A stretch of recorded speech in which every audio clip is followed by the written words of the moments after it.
Hello and welcome to Sci-fi Stories. We sincerely appreciate your time with us today. Unfortunately, our channel has recently been demonetized by YouTube, leaving us without an operating budget to sustain our work. If you enjoy our story today, please consider supporting us with just $1 so we can pay our dedicated staff to cover their living expenses and continue creating these tales for you. You can easily donate by scanning the PayPal QR code on the screen or by clicking the PayPal link in the description or the comments section. I am Kalen, an observer of the Valerian race, a species born of starlight and pure cosmic logic. We do not feel the trivial, fleeting emotions of lesser beings. We observe, we calculate, we govern. The Grand Celestial Hall of the Interplanetary Council is a testament to our eternal supremacy. It is a structure forged not of crude matter, but of solidified nebula gas and woven gravity currents, suspended in the silent, absolute zero of the core galaxy. It is a place where only the most magnificent species in the known universe dare to tread. Vast archways of shimmering dark matter loom overhead, casting long, austere shadows across the crystalline floor. The silence here is absolute, an oppressive, heavy quiet that demands reverence. It is a silence that crushes the weak and elevates the worthy. Into this sanctuary of cosmic perfection walked an anomaly. The heavy, ornate doors of the hall, doors that usually parted only for entities of pure energy or towering biological titans, ground open to reveal a creature so impossibly fragile, I almost pitied it. She called herself Archie Avery. She was a human. Her appearance was an insult to the aesthetic majesty of the council. While the representatives of the Zoltar systems draped themselves in bioluminescent silks, and the warlords of the Creighton Empire polished their organic exoskeletons to a mirror shine, this human stepped forward in a mechanical flight suit of the dullest, most unrefined gray. It was stained with grease and etched with the scars of atmospheric re-entry. Strapped to her fragile back was a crude, rudimentary energy compression device.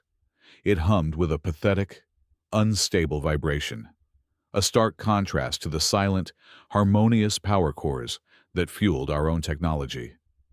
She looked small. She looked insignificant. She looked entirely out of place. Yet, she strode to the center of the crystalline floor, her heavy boots clanking against the pristine surface, breaking the sacred silence of the hall. She tilted her head back, meeting the gaze of the towering entities seated in the surrounding amphitheater. She did not tremble. "I am Archie Avery, representing humanity," she declared, her voice echoing through the vast space, lacking any telepathic resonance. "I am here to apply for the position of Deep Space Guardian." For a fraction of a microsecond, there was nothing but pure, unadulterated shock. Then, the hall erupted. It was not a polite chuckle. It was a cacophony of booming, thunderous laughter. The Creighton warlords clashed their pincers together in roaring amusement. The Zoltar delegates vibrated their luminous tendrils, emitting high-pitched waves of derision. Even I, a Valerian who prides himself on absolute emotional control, felt the corners of my mouth twitch in a rare expression of sheer mockery. A human? A Deep Space Guardian? The Guardians were the elite vanguard of the cosmos, tasked with defending the darkest, most lethal sectors of the universe. They were demigods of war. This human looked like she would shatter under the gravitational pull of a small moon. High above us, the Supreme Commander, a massive entity of swirling plasma and ancient authority, raised a single, glowing appendage. The laughter ceased instantly, replaced once again by the heavy, oppressive silence. "Your request is denied. Human," the Supreme Commander's voice boomed, a telepathic projection that vibrated directly into our skulls. "The Deep Space Guardians are the ultimate defenders of the galaxy. Your species is biologically inadequate. You possess zero capacity for the complex neural linking required to pilot our colossal dreadnoughts. Furthermore, your fragile, carbon-based physiology lacks the structural density to withstand the absolute cosmic pressure of the abyss. You would be crushed into elementary particles before you even cleared the docking bay. Return to your primitive solar system before you embarrass yourself further. The dismissal was absolute. It was a statement of universal fact. Any sane creature would have bowed its head and retreated in shame. Archie Avery did not retreat. She stood her ground, her small hands resting casually on the utility belt of her stained suit. She looked up at the Supreme Commander, her eyes burning with an intense, unyielding fire that I had never seen in a lesser species. "I am not asking for a dreadnought," she replied, her voice steady and dangerously calm. "And I am not an impulsive dreamer looking for glory. I am a warrior. I do not think I can survive. I know I can. Give me the test." The sheer audacity of her statement hung in the air, a blatant challenge to the supreme logic of the Council. The Supreme Commander's plasma form flickered with irritation. "Very well," the Commander projected, the tone dripping with icy contempt. "If you wish to throw your meaningless life away, the Council will not stop you." The Commander's glowing gaze shifted down to the Observer's podium, fixing directly upon me. "Observer Kalen, you shall serve as the examiner for this candidate's abyss test. Ensure the parameters are set to maximum lethality. We will show this human the true nature of the universe. Make her understand her insignificance. Break her spirit and force her to withdraw before she achieves her inevitable demise." I bowed my head slightly, accepting the command. I looked back down at the tiny figure in the center of the hall. It would be a short, brutally efficient demonstration of superior universal physics. I would take cold pleasure in stripping away her arrogant delusion. The human wanted to see the abyss. I would gladly open the door. The staging ground designated for the abyss test was a desolate, decaying sector of space known as the Graveyard of Titans. It was a vast, chaotic asteroid belt floating at the edge of a dying star system. But the floating rocks were the least of the hazards. The entire region was riddled with invisible, spatial anomalies, specifically micro-black holes that continuously distorted the local gravitational field. These anomalies created unpredictable, tearing whirlpools of sheer physical force, a chaotic blender of gravity and jagged cosmic debris that could snap a standard cruiser in half. 3 other candidates stood alongside the human on the launch platform of the Council Observation Dreadnought. A towering Vorg, a multi-limbed Scar, and a silicon-based Xylot.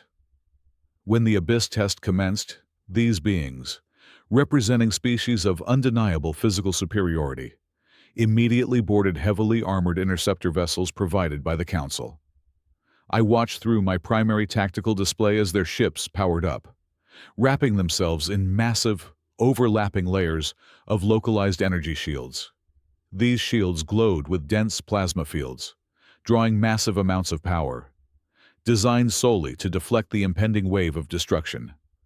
A lethal radiation storm, a cosmic hurricane of charged subatomic particles emitted from the dying star, was accelerating rapidly toward the asteroid belt. The human did not move toward the hangar bays. She stood before the primary airlock, running a manual diagnostic on her crude, gray mechanical suit. She explicitly rejected the standard interceptor vessel. She intended to face the chaotic vacuum, the crushing gravity wells, and the incoming particle tsunami utilizing nothing but her personal flight armor and that primitive compression device strapped to her spine. I recalibrated my observation sensors, running a rapid biological and structural projection based on her equipment. The human anatomy was laughably fragile, composed of roughly 70% water, wrapped in thin layers of cellular tissue, and supported by a highly porous calcium framework. Her suit lacked even a basic dispersive energy shield, possessing only hardened physical plating. The radiation storm was precisely 40 seconds away from impacting the outer edge of the asteroid belt. I calculated her structural integrity against the predicted kinetic and radioactive force of the storm front. My conclusion was absolute and undeniable. She would be crushed into subatomic dust exactly 20 seconds after the storm made contact with her suit. Her demise was not a possibility. It was a mathematical certainty. The warning klaxons blared through the dreadnought, signaling the immediate arrival of the storm. The heavily shielded interceptors of the other candidates launched first, their massive thrusters burning brilliant blue as they fought against the erratic gravity wells of the micro-black holes. Their thick shields were already sparking and draining heavily under the leading edge of the radiation wave. Archie Avery slammed her helmet shut, sealing the crude suit. The airlock hissed, cycling the atmosphere. And then the heavy external doors ground open, exposing her to the absolute zero and silent void of the graveyard. She did not hesitate for a fraction of a second. She fired the twin thrusters on her boots and launched herself directly into the black abyss. The main wave of the radiation storm hit with devastating impact. It was a blinding, terrifying wall of sheer kinetic energy and lethal thermal spikes. I watched the telemetry of the heavily shielded alien interceptors. Their defense grids were failing at an alarming rate, their immense power cores struggling just to maintain a stable trajectory through the tearing gravitational tides and the relentless particle bombardment. I shifted my primary sensors back to the human, waiting to record the inevitable collapse of her life signs. What I witnessed shattered every logical parameter in my Valerian databanks. Instead of activating maximum life support to resist the crushing force of the storm, the human was doing the exact opposite. Her suit's telemetry flashed wildly on my screen in a terrifying pattern. She was manually killing her primary life support systems. In the exact millisecond, the heaviest waves of kinetic radiation slammed into her trajectory. She shut down her internal dampeners and environmental shielding. She was intentionally allowing the lethal, high-velocity cosmic energy to breach her armor. She did not vaporize. The raw, deadly kinetic force of the radiation struck the primitive compression device on her back. In that minuscule window of time, before the radiation could boil her blood and melt her bones, she channeled the violently absorbed energy directly into her thrusters. She was not fighting the storm with shields. She was riding the destructive force itself. It was a cycle of pure, suicidal madness. She would drop her defensive systems, absorb a lethal hit of kinetic force, convert it to explosive forward momentum, and snap her life support back online just in time to prevent total cellular destruction. Drop, absorb, thrust, restore. She repeated this chaotic rhythm every few milliseconds, dancing through the vacuum. My biological processors struggled to comprehend the incoming data. This was not an automated evasion routine. Her suit's archaic computer was far too primitive to handle the microsecond timing required to synchronize with the unpredictable, chaotic fluctuations of a cosmic storm. She was executing the sequence entirely manually. The realization struck me with the force of a physical blow. To time those system overrides perfectly, she had to be calculating the fluctuating density of the radiation waves, the chaotic pull of the micro-black holes, and the thrust-to-weight ratio of her failing suit purely through human instinct and spatial awareness. It was a feat of manual computation that vastly outpaced the processing speed of our most advanced quantum tactical arrays. Even more horrifying was the biological telemetry streaming to my console. Every time she dropped her shields to absorb the kinetic thrust, her central nervous system was subjected to near-lethal spikes of thermal and radioactive agony. Her heart rate was skyrocketing. Her adrenaline levels were reaching toxic concentrations, and her pain receptors were flooding her fragile brain with absolute torture. Yet, her flight path remained perfectly true. She was weaving through the gravitational anomalies and the crushing particle waves significantly faster than any of the heavily shielded interceptors, using the very force meant to annihilate her as an engine of impossible speed. Her capacity to endure excruciating, continuous physical agony while maintaining flawless mechanical precision was something I had never calculated. I stood frozen in the observation deck, my superior Valerian logic failing completely as I watched this impossibly fragile human tear her way through the abyss. The radiation storm dissipated, leaving behind the dark, treacherous labyrinth of the asteroid field. But the abyss test was not merely about enduring natural cosmic phenomena. It was a crucible of survival against active, hostile intent. From the observation deck, I watched as the Supreme Commander initiated Phase 2. The deep space telemetry screens flickered as thousands of containment pods ruptured simultaneously across the dark expanse of the Graveyard of Titans. From these pods poured the apex swarm. They were a nightmare forged of dark alloy and predatory code. Immense metallic drones resembling the predatory insects of ancient worlds, engineered specifically to consume dense alloys and pure energy. They moved as a single, terrifying hive mind, their jagged mandibles vibrating at frequencies that could shatter reinforced plasteel. The silence of the void masked their approach, but my sensors screamed with the sheer volume of their collective presence. The remaining candidates, having barely survived the radiation wave, detected the incoming threat: panic. A biological response I despise but recognize overtook them completely. The towering Vorg, the multi-limbed Scar, and the silicon-based Xylot all made the exact same fatal error. Relying on their species' instinct to bunker down under threat, they rerouted 100% of their remaining auxiliary power to their heavy defensive shields. Their interceptors lit up like blinding, incandescent beacons in the pitch-black void of the asteroid belt. The apex swarm, possessing hypersensitive energy trackers, immediately locked onto these massive thermal and electromagnetic signatures. The metallic locusts descended upon the three interceptors in a ravenous, churning cloud of sharp angles and glowing optics. The aliens' impenetrable shields, meant to repel kinetic bombardment, offered zero resistance to the swarm. The drones latched onto the energy fields, their mandibles siphoning the raw plasma directly. In mere seconds, the interceptors were drained dry, their power cores completely extinguished, leaving the supposedly superior candidates drifting helplessly in the dark. Their tests abruptly terminated. I shifted my focus, expecting the human to suffer an identical fate.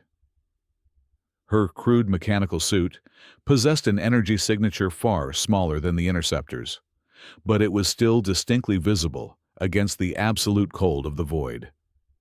Yet, as the massive metallic swarm pivoted in a terrifying synchronized maneuver, searching for new prey, Archie Avery vanished from my thermal tracking monitors. I magnified the optical sensors to their maximum capacity, sweeping the dizzying, three-dimensional labyrinth of jagged space rocks. I found her. She had not engaged her thrusters to flee. She had not powered up a defensive grid. Instead, she had initiated a total, catastrophic system shutdown. She killed her thrusters, her communications, and entirely severed her thermal exhaust loops. She was free falling through the crushing darkness of the graveyard, tumbling end over end, her dull gray suit blending perfectly with the surrounding cosmic debris. She had turned herself into a lifeless, freezing piece of space junk. My biological telemetry feed indicated that her internal body temperature was plummeting rapidly toward critical hypothermia. Frost was likely crystallizing on the inside of her visor. Her heart rate had slowed to a dangerous crawl, yet she allowed herself to drift, utterly vulnerable, brushing past millions of jagged stones in a terrifyingly silent ballet of zero gravity. The swarm swept directly over her position, billions of microscopic sensors probing the void, but they registered her only as another dead, frozen rock. She had outsmarted a predator built to hunt gods by becoming nothing at all.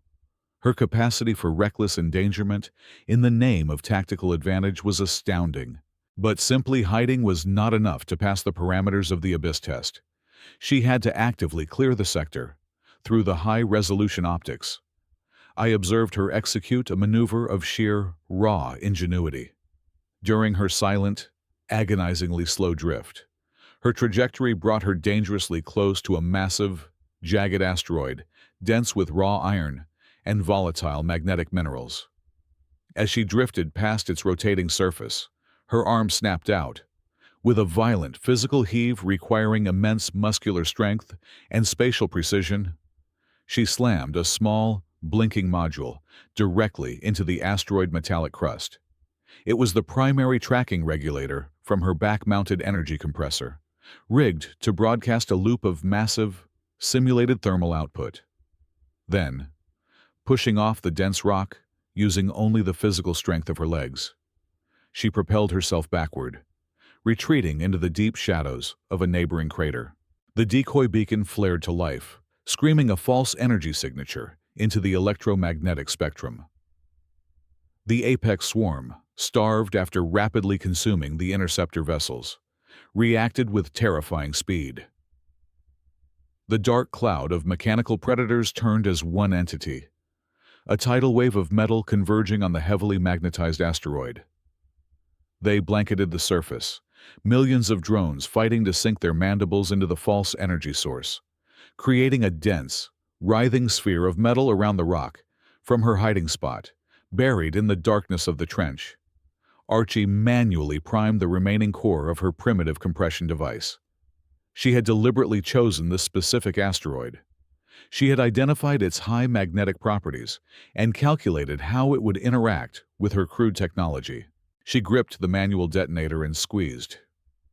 She did not attempt to create a kinetic explosion. By igniting the rigged device within the dense magnetic field of the iron-rich asteroid, she triggered an inverse polarity cascade. A blinding, silent shockwave of pure electromagnetic force erupted outward in a perfect, rapidly expanding sphere. The pulse ripped through the vacuum of space, washing directly over the churning mass of the apex swarm. The effect was instantaneous and utterly devastating. The violent electromagnetic surge overloaded and fried the intricate neural pathways of every single drone within a 10-mile radius. The terrifying hive mind was severed in an instant. The silence of the void remained unbroken. But the visual destruction was apocalyptic. Millions of deadly, metallic predators simply died mid-flight. Their glowing optics faded to black, their vibrating mandibles froze, and the entire terrifying swarm became nothing more than a colossal cloud of inert scrap metal, floating harmlessly away from the scorched asteroid.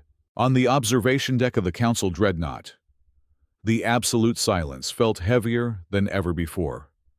My advanced optical sensors processed the sheer scale of the destruction she had orchestrated using only a rigged battery, natural magnetism, and her own willingness to freeze to death. My fingers, accustomed to holding the weight of empires and celestial laws, suddenly lost their grip.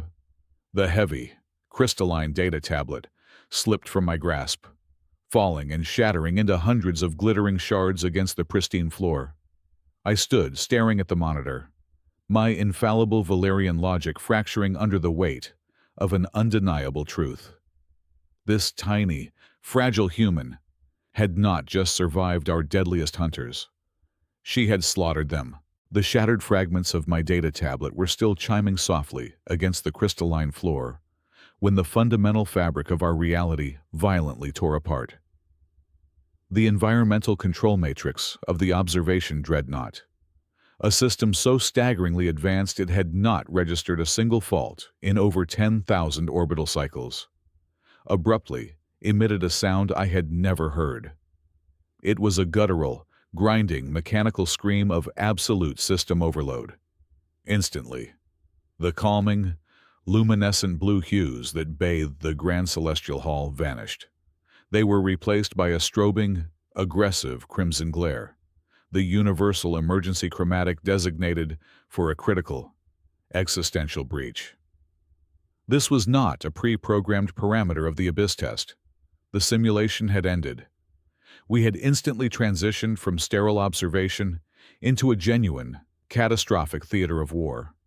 And the shift was so abrupt, my logical processors struggled to assimilate the new reality. Through the massive, reinforced viewports, the dark, treacherous expanse of the asteroid field twisted and warped in unnatural geometric patterns. The Abyss test required the manipulation of massive gravitational tides, essentially stretching the local space-time continuum to create the hazardous testing environment. We, in our boundless arrogance, believed our control over this spatial distortion was absolute. We were fatally mistaken. A rogue faction, an exiled syndicate, known only as the Obsidian Separatists, had calculated the exact microsecond our spatial manipulation would create a temporary, invisible blind spot in the Council's impenetrable defensive grid. They ruthlessly exploited that microscopic tear in reality to ambush the core of galactic leadership. They did not drop out of hyperlane transit like conventional vessels. They bled into our dimension, like black ink spilling across a dark canvas, violating the physical laws of entry.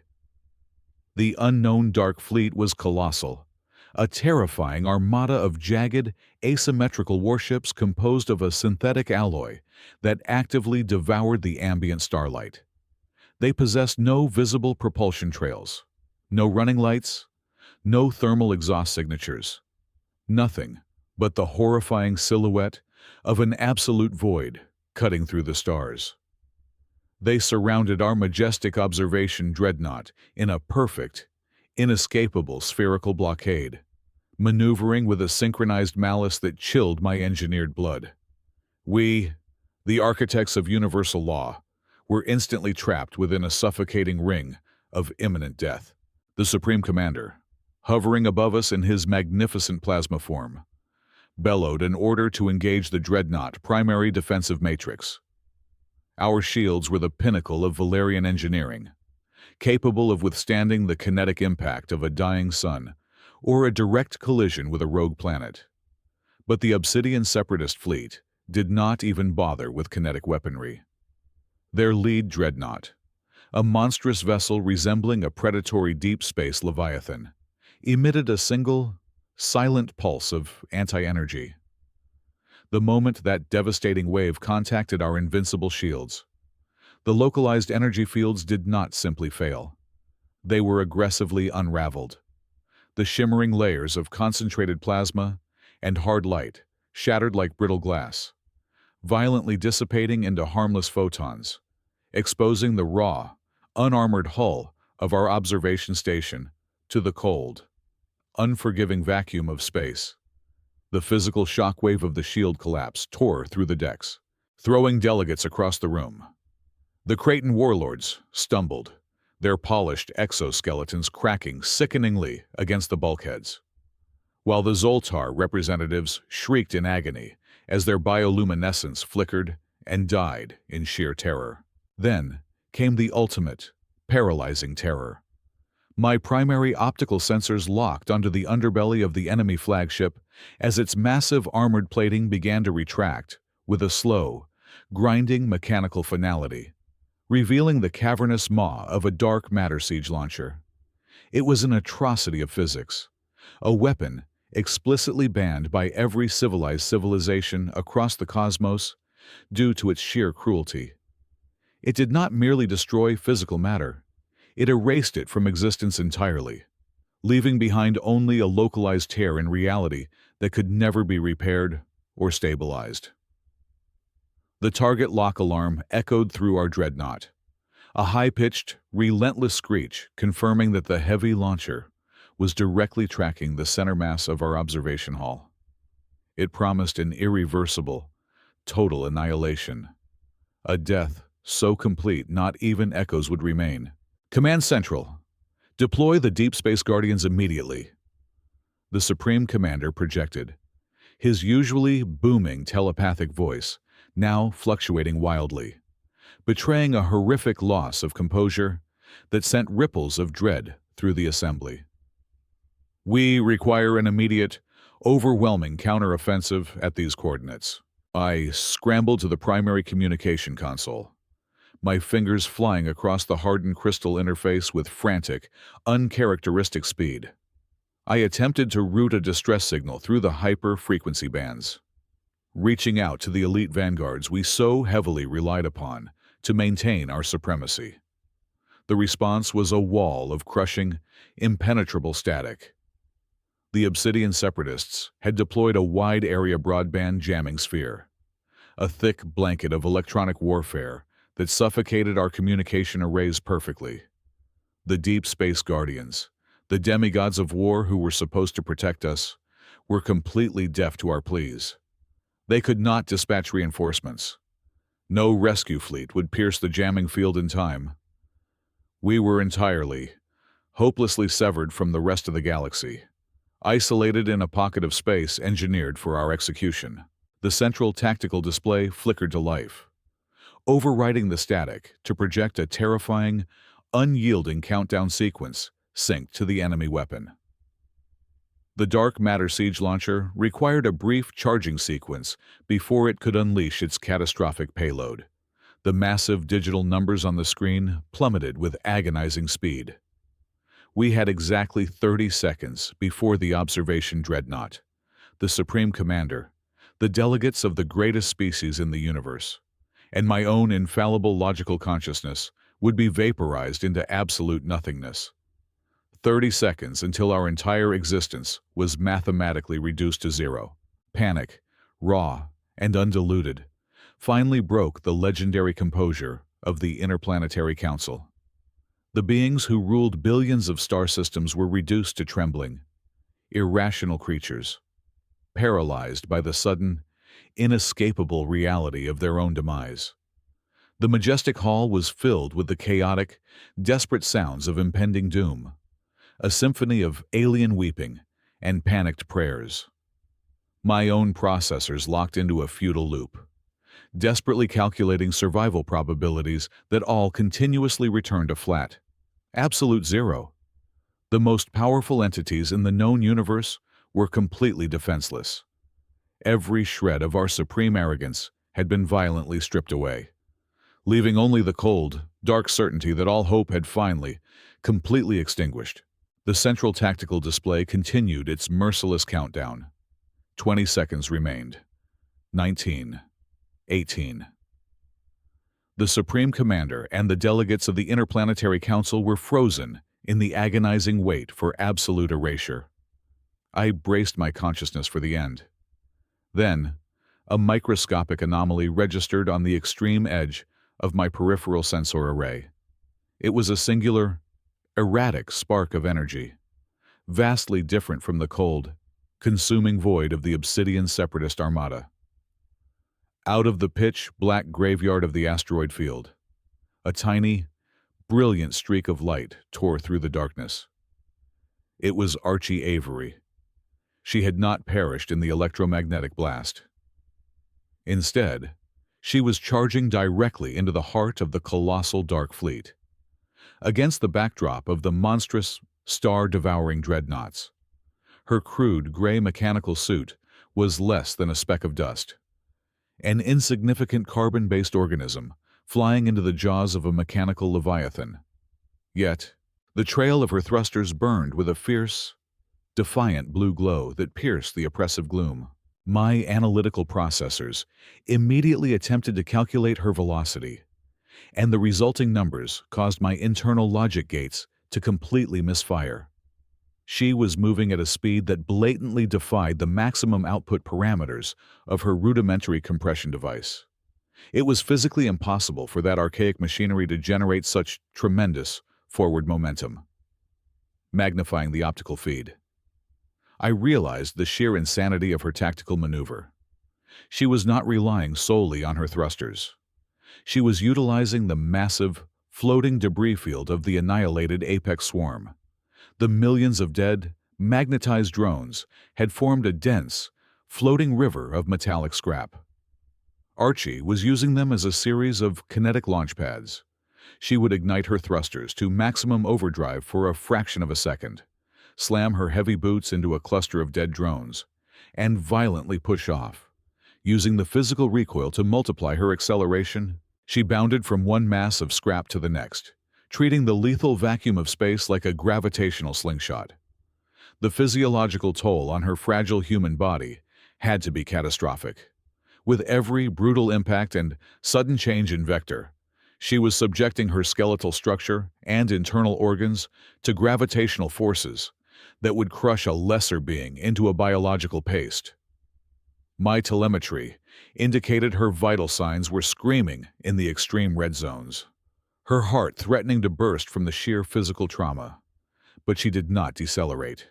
She only accelerated further, a blur of motion driven by pure, unstoppable willpower. The enemy flagship, a towering monstrosity of jagged black alloy, preparing to fire the dark matter siege weapon, finally registered her approach. The secondary point defense batteries along its massive flanks swiveled outward. These were rapid-fire, automated turrets designed to intercept high-speed torpedoes and heavily armored fighter craft. They unleashed a blinding, dense storm of hypervelocity plasma rounds, a wall of searing death intended to vaporize her instantly. Archie did not even attempt to activate her pathetic shields. She fired a thick, high-tensile magnetic cable directly from her wrist gauntlet. The heavy magnetic harpoon sailed through the crossfire and slammed violently into the outer hull of the command dreadnought, locking on with a vicious clamp. Using the reeling mechanism, she aggressively yanked herself out of her current flight path, dodging a barrage of plasma fire by a mere fraction of an inch. She hit the exterior armor plating of the flagship with a heavy, metallic thud that I could almost feel through the visual feed. She was now physically attached to the beast. The point defense cannons tracked her movement, but she was too fast, too erratic. She scurried across the uneven, dark alloy surface like a predatory arachnid, her magnetized boots clamping and releasing with rhythmic, mechanical precision. She swung, vaulted, and slid beneath the massive gun barrels, navigating the labyrinth of the dreadnought exterior while a hurricane of lethal energy erupted all around her. She reached her target.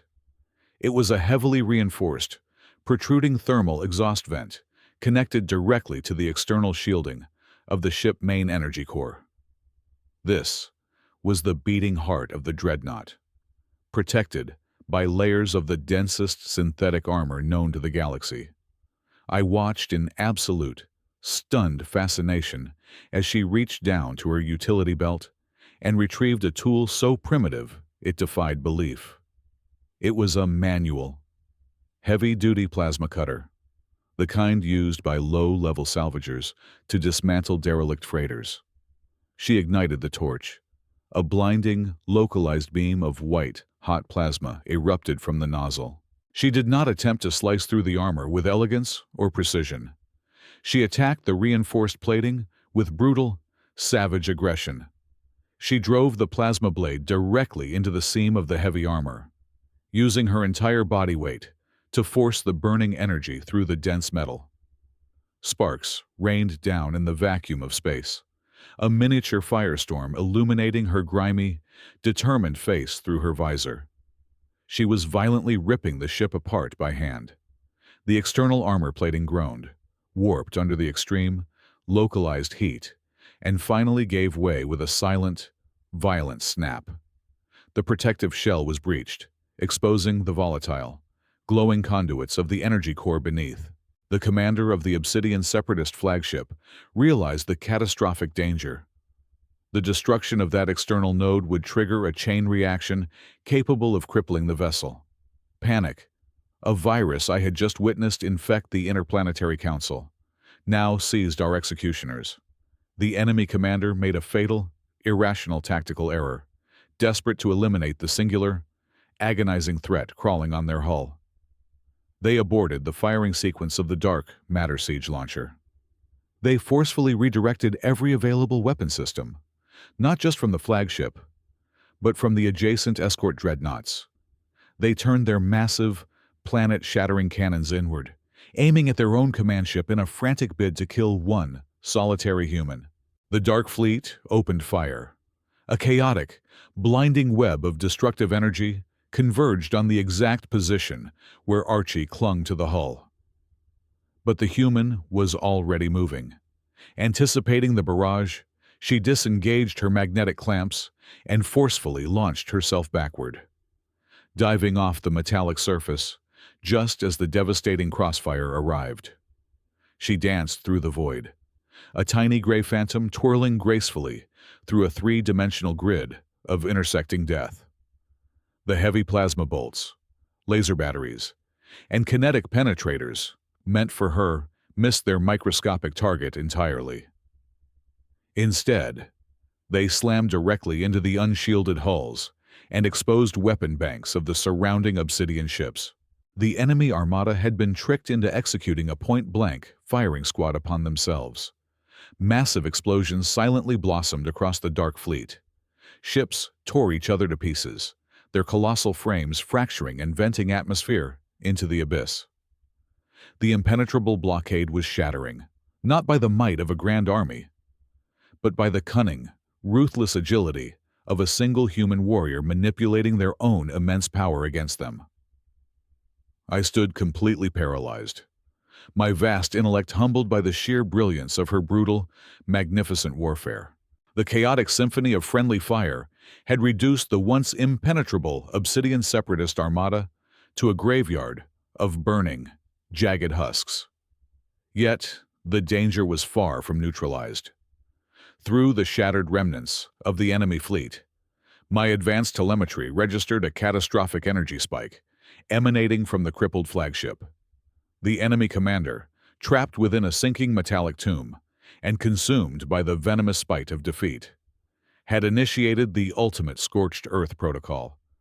They had manually disabled the containment field of their dark matter reactor core. This was not a tactical strike. It was a suicide pact of cosmic proportions. Without the containment field, the raw dark matter would instantly expand, creating an unchecked spatial rupture that would devour the flagship, the surrounding asteroid belt, and our observation dreadnought in a single, ravenous gulp. The grand celestial hall, previously filled with the panicked wails of the universe's most elite beings, descended into a horrifying, paralyzed silence. The main tactical screen pulsed with a blinding, aggressive violet hue, charting the exponentially growing instability of the enemy core. There were no escape pods fast enough. There were no shields dense enough to withstand a dark matter collapse. The supreme logic of my Valerian intellect calculated that the only theoretical method to halt the chain reaction required introducing a massive, counteracting gravitational force directly into the epicenter of the rupturing core. It was an impossible solution. The epicenter was a maelstrom of raw, untethered cosmic energy. Anything entering that space would be instantly reduced to elementary particles. The blast was inevitable. We were already ghosts waiting for the physical universe to catch up to our demise. But Archie Avery did not adhere to the impossible. Hanging in the silent void, surrounded by the burning wreckage of the enemy fleet, she recognized the shifting energy signature. She saw the violent, purple luminescence bleeding from the gaping wound she had carved into the flagship hull. Any rational creature, having survived such an insurmountable ordeal, would have fired their remaining thrusters to put as much distance between themselves and the detonating warship as physically possible. Archie did the exact opposite. She reignited her boots and charged directly into the heart of the dying beast. My optical sensors pushed past their safety limits to track her descent into the belly of the flagship. She plunged through the jagged, torn armor plating and entered the reactor chamber. It was an inferno of corrupted physics. The uncontained dark matter was swirling into a raging, violet hurricane, generating a level of thermal radiation that defied standard measurement. The ambient temperature was high enough to liquefy heavy starship plating in a matter of seconds. I watched in absolute horror and mesmerizing awe as the primitive, dull, gray metal of her flight suit began to slag. The outer layers of her armor boiled away, leaving trails of glowing, molten droplets in her wake. The hardened glass of her visor fractured under the immense heat, spider webs of cracking lines obscuring her face. Her biological telemetry was a chaotic scream of critical system failures. Her flesh was searing, her lungs were breathing fire, and her mortal frame was being subjected to the agonizing pressure of a collapsing star. Yet, her trajectory remained flawlessly true. She was a singular, defiant spark of human willpower plunging into the jaws of a cosmic leviathan.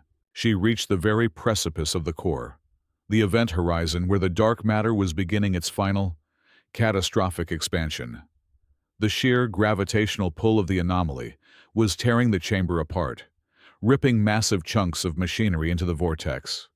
Archie was caught in the maelstrom, her failing thrusters screaming as she fought the irresistible drag. The explosion was microseconds away.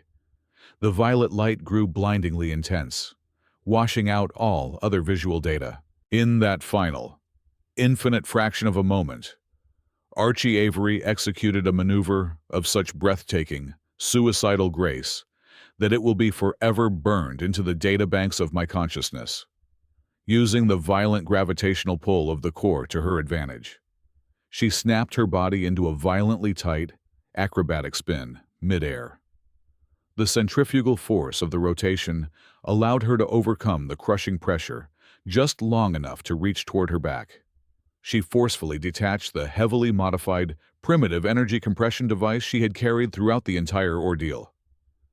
With a feral, desperate heave fueled by the last ounce of her dying strength, she hurled the heavy, sparking module directly into the absolute center of the rupturing dark matter core.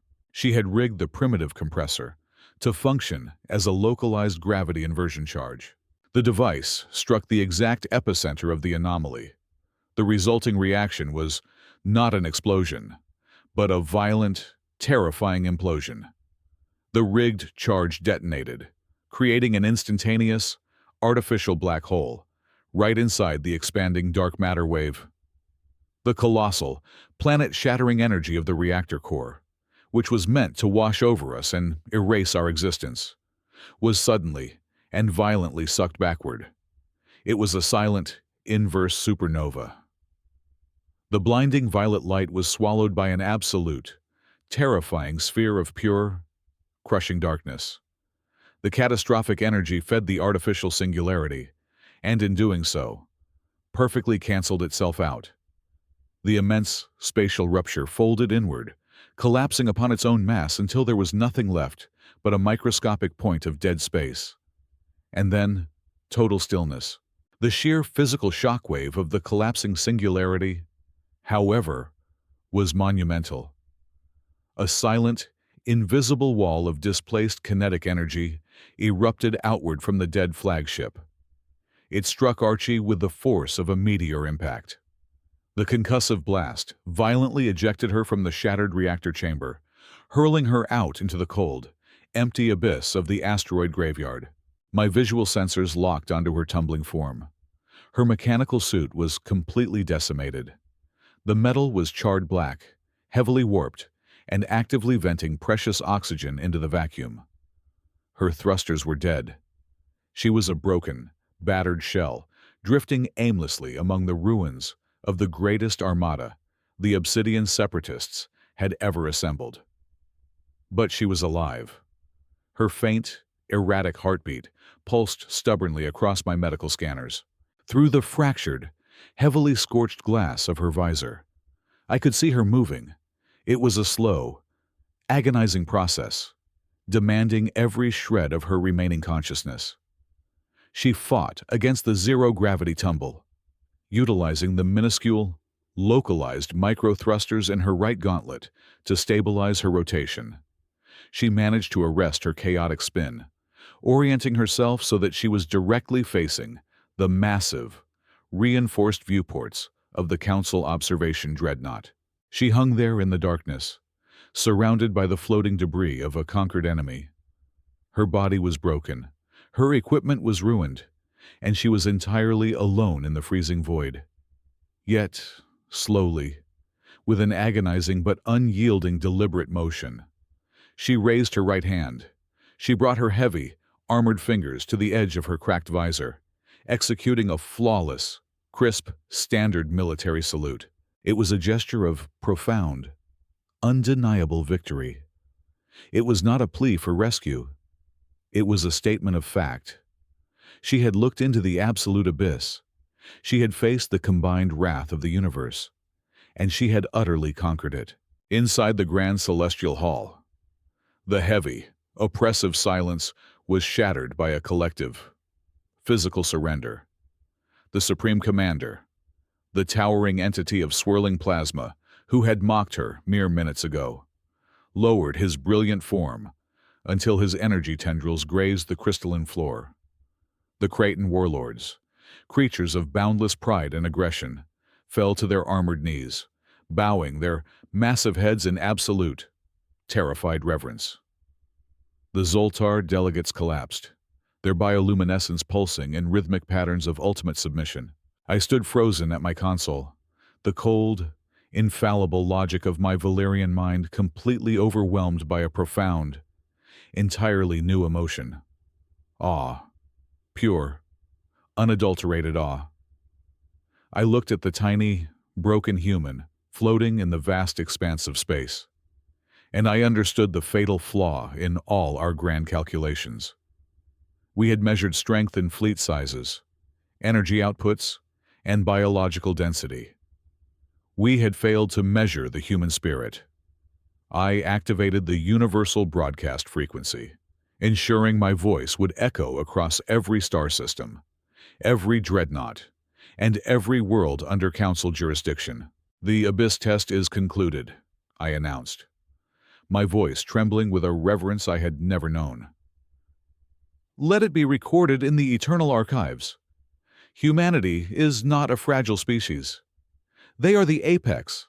I, Observer Kalen of the Valerian race, officially recognize humanity as the greatest warrior species in the universe.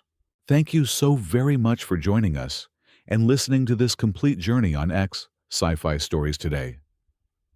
We are truly grateful for your time and would love to know where in the world you are tuning in from.